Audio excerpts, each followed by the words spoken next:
I have seen like rumors about it. They didn't really explore it until today. I was listening to another college football related podcast and they were talking about it. But this is and maybe you even know more about it than I do, but there's a just today I was hearing some stuff. Yeah. Okay, so there's a proposal going out about a college football expanded playoff. Let's this is go. this is something you've been very vocal about since we started the podcast, probably before then. But and your point has always been with the way it's currently structured, it just encourages top heaviness in the league. There's no parity, and you wonder, people always talk about how electric March Madness is, and everyone loves college sports because of the underdogs and the upsets. And with college football, the way it's currently structured in the playoff, you just never get that. I have a stat here that says 20 of the 28 all-time playoff slots have gone to 4 teams: Alabama, Clemson, Ohio State, and Oklahoma. So of the 7 seasons they've done this, only 8 teams have not been Clemson, Alabama, Ohio State, and Oklahoma. And I know for a fact Notre Dame has been there twice, at least. I'm surprised they didn't just list Notre Dame in that list and then trim it even more. And yeah, like you said, it just shows. I mean, there's clearly levels: Alabama, Clemson, and Ohio State. And then below that, I'd say like Oklahoma, Notre Dame. Who else would you even put in that? Georgia, maybe. Oregon, were they there? Georgia, I guess, yeah. I mean, Oregon went once. TCU went once. Michigan State went once. Yeah. So I don't know. No, this is awesome. And I heard a proposal. I don't know if this is part of the proposal or just like somebody I was listening to talk about this. I would love to see like top 6 seeds get home games.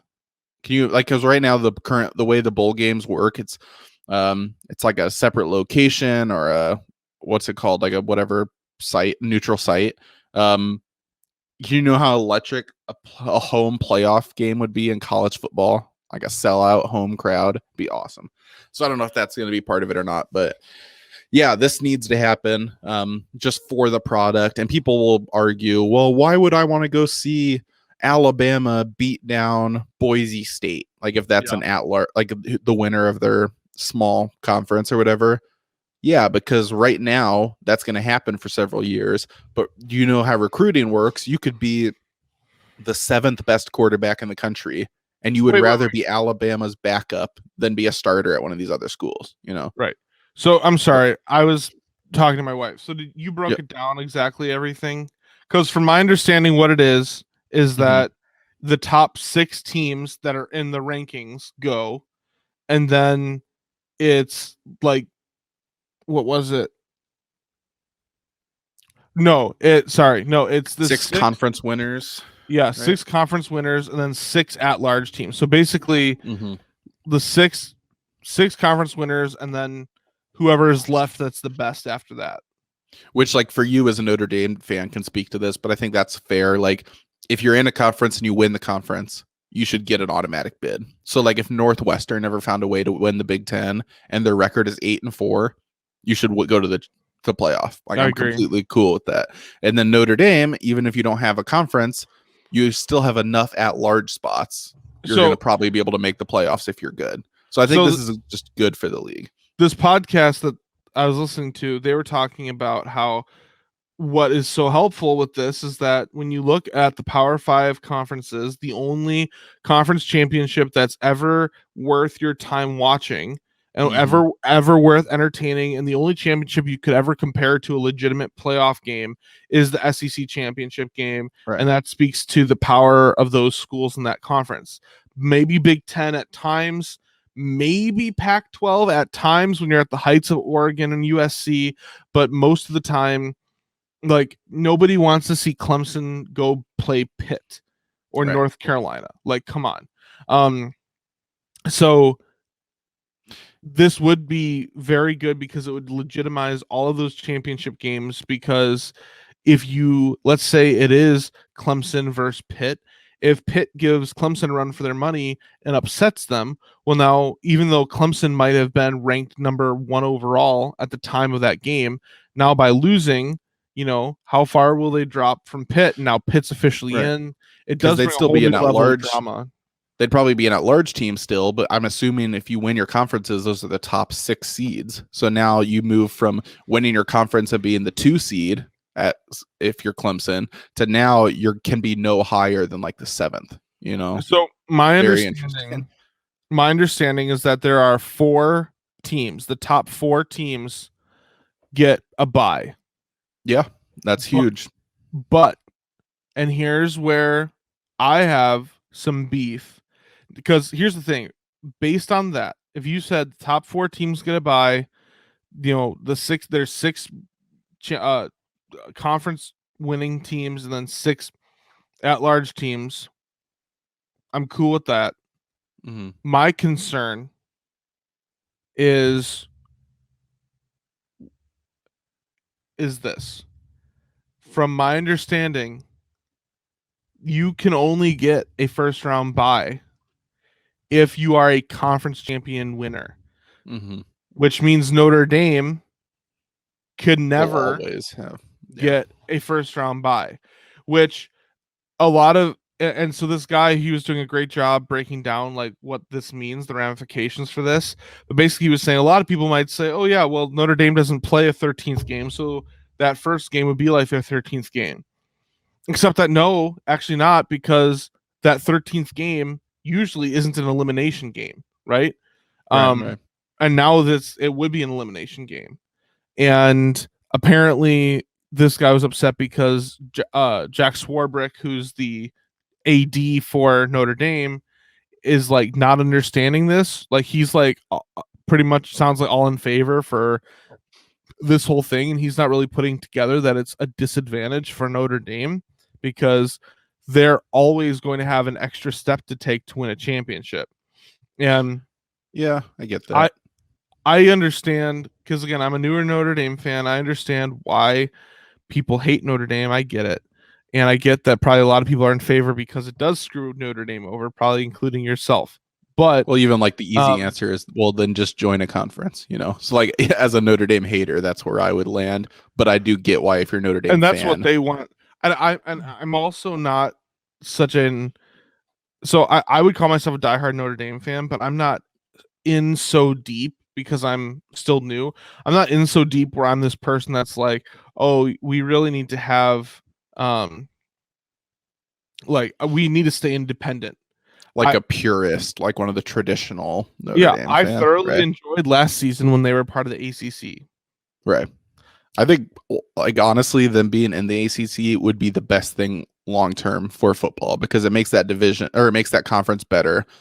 There's a chance you get ACC championship games with Clemson, Notre Dame on an almost yearly basis in a game that means a lot. Like, I think that'd be awesome. And I get why people who've been fans of the team for decades want to remain independent. And I'm not going to speak to that and say they shouldn't because it's a tradition thing and that gets complicated with college football. But just like with this new playoff, to me, it makes the most sense. So yeah. I don't know. The ACC. So the reason the ACC is easy to join is out of convenience because Notre Dame already has like a partial agreement with the ACC that they always play like 3 or 4 of their games a season against ACC teams. Like a lot of their games are against ACC teams, and that's just like part of a contract they have drawn up.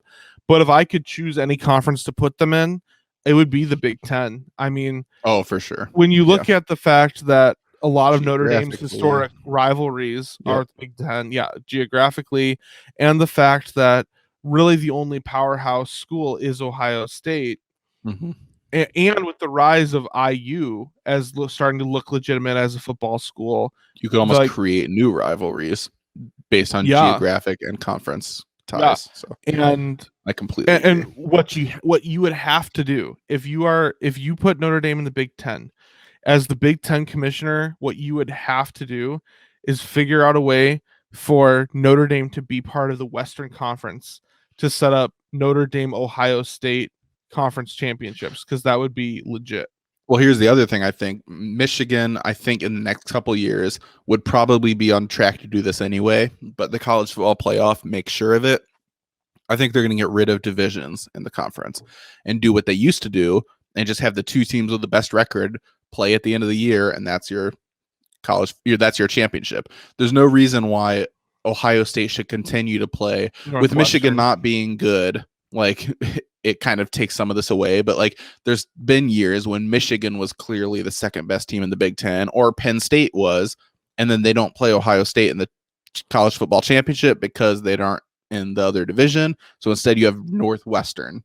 All right, really, like Northwestern, who's 3 games worse than Penn State, is going to play Ohio State in the championship. Last year, IU was the one that was good. And IU gave Ohio State a run for their money. Yeah, give me a rematch of that in the championship. Like I don't get it. So to me, I would rather just see the big. And I think this is another reason why I support the college football playoff. It forces conferences to be better and more efficient with how with how they do their championship. It makes the championship game mean more, and then it forces conferences, if you want your best shot to get more teams in the postseason or your better teams in the postseason, it forces you to get your own conference lined up the right way.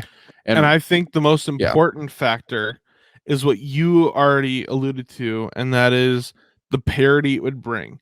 Like, yeah, it does sound silly to say Alabama versus Boise State or whatever at this stage, but who knows 10 years from now how that could change, because if people see that Boise State is regularly winning their conference or being somewhere in that discussion, well, now all of a sudden Boise State is going to get a lot of attention from a lot of recruits, and it's the best of both worlds in my opinion, because the NCAA will continue to get their elite money-making programs in the playoff while also getting more teams, more opportunities, which really will just bring more money to those schools and to the association.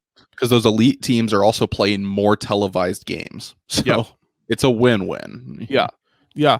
Well, and I mean, really, when you look at this bracket, so let me actually share my screen so we can show the people who are viewing this the bracket.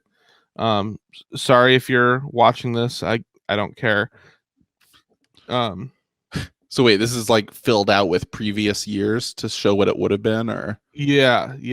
Oh, so, sweet. All right, no, it's not to what it would have been, but this is what it looks like. Because that'd be cool to go back and see, like, okay, what would this have meant if this system was in place in 2016? You know, like, and I think people would be pleasantly surprised with how many good matchups you would have got. But as you can see here, so there's 4 teams that get a bye on either side, right? And then you have the other. So the others are basically kind of a play-in game to get into the 8-team playoff. I'm sorry. There's 6 teams on either side. 4 teams play in the first round. And there's 2 that advance to a bye. And then those 4 teams, they play each other. The winner of that game plays one of the teams that had the bye. And then from there, it's pretty standard into, like, you know, what would that be? Elite 8, Final Four championship. Right. I wonder if they'll call it that, because it's also NCAA. Like the licensing and stuff wouldn't be an issue. Terrific 12. Right. Terrific. But yeah, so that's that. I think it's pretty nifty, pretty cool. Pretty swell. Yeah, very swell. That's pretty keen. It's rad. But yeah, no, I think I agree with you. I think it would do nothing but boost college football, and college football already is such a hot money-making commodity. It's almost preposterous to think that it could get any more popular, but if you did this, it would.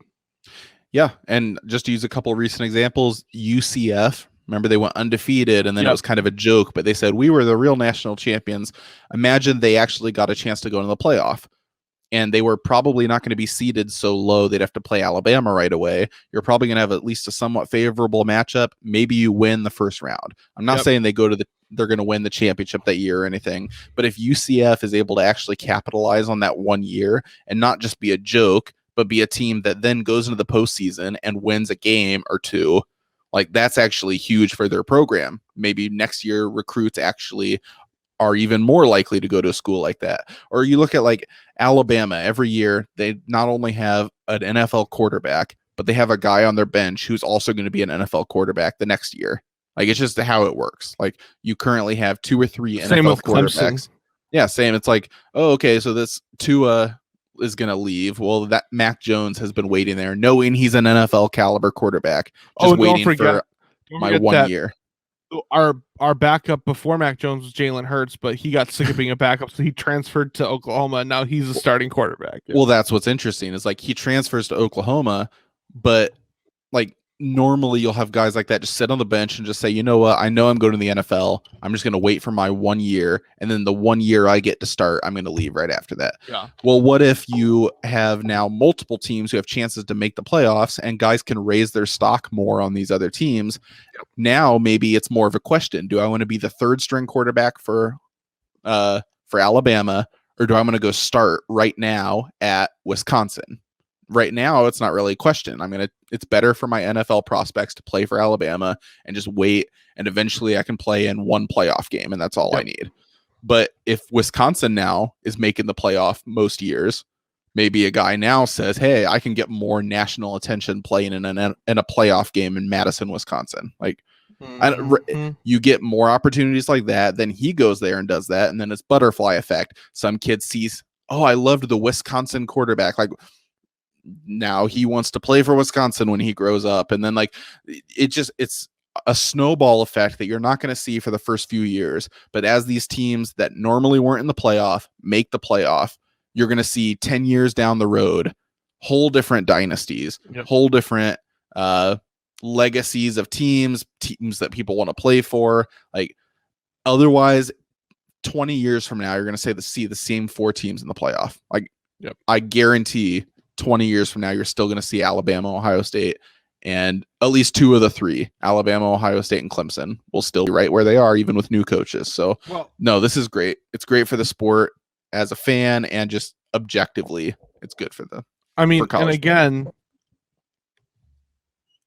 again, this bracket sets it up perfectly that no one team that is one of the quote-unquote elite teams should feel slighted, because if you're Ohio State, like, okay, so let's just fill this out.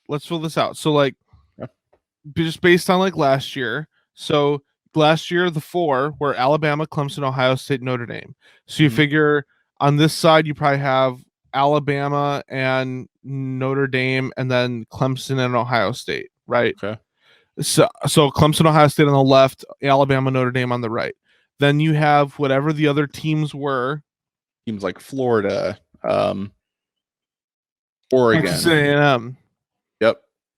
Teams that were like top 10 teams at the end of last year and made like New Year's 6 bowl games. Like Iowa State, weren't they pretty high? Yeah, they were. Yep. So like teams like that you would see get in here, and so let's say if you had Iowa State and Florida wins. Now you have a Florida Notre Dame matchup. Notre Dame wins because I'm a Notre Dame fan. Then and over here you have, I don't know. You could work out the whole scenario, but when it comes down to it, you're gonna end up most of the time still with one of those top 4 teams being the national champion in the end. So it doesn't slight the elite teams or the elite programs, while also giving opportunity for more teams and more programs to become elite. And I'm sure for the next 4 years, you're still going to see one of those current teams that are winning the championships continue to win the championships, because they already have those recruits, and it takes a long time to turn things around in college football. So you're still going to see the same championships, just with more excitement and more games to watch, even better. And then 10 years from now, or hopefully probably not even that long, but several years from now, you start to see the impact of that decision when it comes to like actual competition, Exactly. So no, yeah, I'm glad you brought this up. I think as we get more as it college gets confirmed and agreed upon, right. and we get more details, because hopefully this has not been confirmed. It's just a rumor. It's something they're considering, something they're discussing. Yeah. And so, I think, again, if you can do, everybody know, like, March Madness is one of the most elite sports events that happens in America. Everybody talks about it, and it's not as crazy because there would only be 12 teams as opposed to 64. But you darn know that the NCAA is going to put together brackets. There's going to be now college football. Did you fill out your bracket? Probably not $1 million prizes, but maybe like a $10,000 prize for a correct bracket. Like, right. There's going to be stuff like this. It's going to be way more interesting, way more exciting, and better for the sport overall. So even like from a bet, it's better for the players. Like, if you're looking from a player perspective, you're at, like, let's say you were a 4-star athlete and the best school you got offered to was Boise State for whatever reason, and you're down on your luck, but as you've been playing there, you've really come out to be a star. You're up and coming NFL guy. Like, by having the opportunity to play in a playoff game would mean a lot. And you kind of liken it to, say you get a player on a team that's like a Cade Cunningham. Okay, nobody ever talks about Oklahoma State basketball. Obviously, Cade Cunningham made that team relevant this year, and it was huge that they were able to be included and make a short run in March Madness to provide him that experience moving forward now with an NBA career. And you could do that for all these athletes as well. No, and I mean, every year in college basketball, there's a Loyola Chicago or some team like that. And it's like, I agree, college football isn't going to be to that extent just because there's less teams, but it's impossible to have a Cinderella if only 4 people get invited to the ball. Like, that's the whole point of expanding the field. You at least create possibilities for something like that to happen. I just hope, as awesome as this is, college basketball or college football and MLB baseball have a lot of similarities in that they're both awesome sports with a lot of tradition that often do things to kill themselves. So I could just see this with how cool this sounds and how great it would be being something that a week from now, oh, actually NCAA voted to turn this down, and they've like committed to a 4-team playoff through 2028. Like, it's just something I could see college football doing. Like, I love the sport, but the sport, like the way the sport is run, makes me hate it. Kind of like the MLB at times. So, which, like, fear. One of those things with NCAA football is, like, people are like, oh, what I want is for them to pay the players, and NCAA is like, well, we'll consider it. You know what we'll do? We'll pay them for their likeness. And so it's like, okay, so you're still getting around paying. You're not still really paying the players. You're just paying them anytime you or another brand or product uses their likeness. That's all you're paying for. And watch, they'll do like the bare minimum in this too. Like, all right, we've decided we're going to come out and we're going to have a play-in game for just the 4th seed. So we'll allow one extra team to have a chance at the playoff. Like, okay. Yep. Well, so we'll see. But I think there's a reason to be optimistic and hopeful, especially to counter all the negative college football news we just talked about. So I would hope. Unfortunately, with even the playoff being expanded to 12, it looks like Michigan won't be able to take advantage of even that for a while. Yikes. You're really gonna need to find a temporary surrogate team or something. That's been fun. I mean, it worked for NHL and NBA. It did make me care more. So I guess I'm even more open to that now than I was a few weeks ago. So